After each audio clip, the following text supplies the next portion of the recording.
আসসালামু আলাইকুম, কেমন আছেন সবাই? আশা করি আল্লাহর অশেষ রহমতে সবাই ভালো আছেন। আলহামদুলিল্লাহ, আমিও ভালো আছি।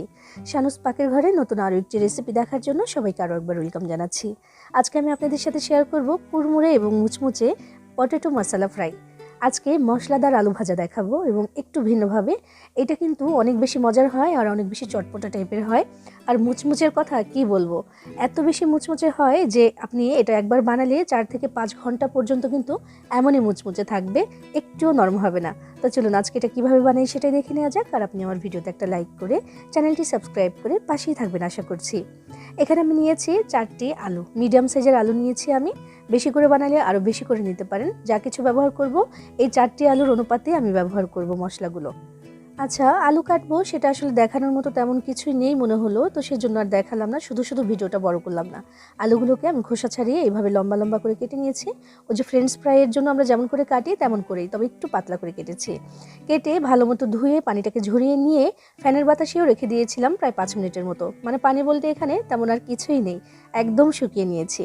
আধা কাপ পরিমাণে কর্নফ্লাওয়ার দিয়েছি, এরপর দিলাম 1 চা চামচ পরিমাণে ধনিয়া গুঁড়া, 1 চামচের কম দিয়েছি আমি এখানে হলুদের গুঁড়া, আর 1.5 চা চামচ দিলাম লাল মরিচের গুঁড়া।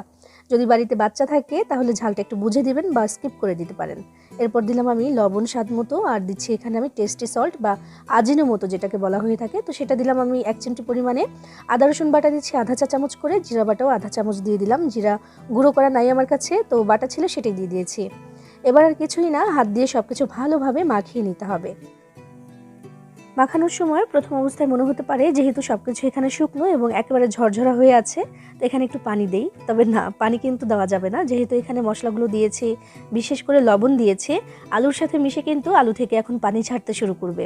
তাই প্রথমেই কিন্তু অধৈর্য হয়ে এখানে পানি দেওয়া যাবে না, একটু ধৈর্য নিয়ে এইভাবে করে একটু মাখাতে থাকতে হবে। 2 থেকে 3 মিনিটের মাথায় দেখবেন আলু থেকে পানি বের হতে শুরু করেছে এবং সেই পানিটা দিয়েই কিন্তু মাখানো হয়ে যাবে এবং মশলাগুলো একদম ভালো করে ভিজে যাবে। আর আলুর গায়ে মশলাগুলো খুব ভালোভাবে একদম লেগে গেছে দেখেন। 1 ফোঁটা পানিও কিন্তু আমি এখানে ব্যবহার করিনি, চেষ্টা করবেন 1 ফোঁটা পানিও যেন দেওয়া না লাগে। তো এইভাবে করে আমি মাখিয়ে নিয়েছি সব কিছু, আর আলুর সাথে একদম ভালো করে লেগে গেছে। এবার আমি এগুলোকে ভাজার জন্য চলে যাব। বিসমিল্লাহির রহমানির রহিম। অবশ্যই ডুবো তেলে ভাজতে হবে, তেলটাকে আগে ভালো করে গরম করে নিয়ে তারপর আমি চুলার আঁচটাকে কিন্তু মিডিয়ামে করে দিয়েছি, শুরু থেকে শেষ পর্যন্ত মিডিয়ামেই থাকবে।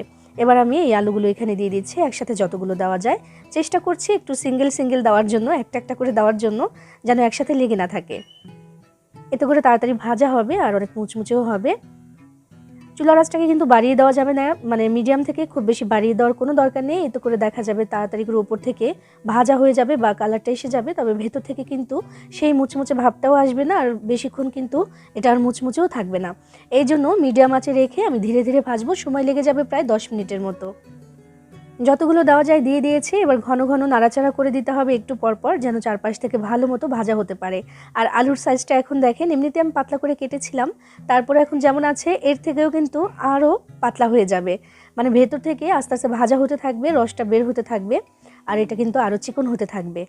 আর এই যে তেলের মধ্যে যে বুদবুদ বা ফেনাটা লাগছে, এটা যখন কমে আসবে তখনই বুঝতে হবে যে ভাজা হয়ে গেছে। আর নাড়াচাড়া করতে করতেও দেখবেন যে মচমচে একটা ভাব চলে এসেছে এবং ঝনঝন করে শব্দ হচ্ছে।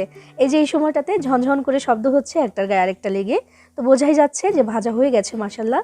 আর কালারটাও কিন্তু মাশাল্লাহ আরও বেশি গাঢ় হয়ে গেছে। এবার আমি তেল থেকে ছেঁকে আমাদের এই আলু ভাজাগুলোকে তুলে নিচ্ছি।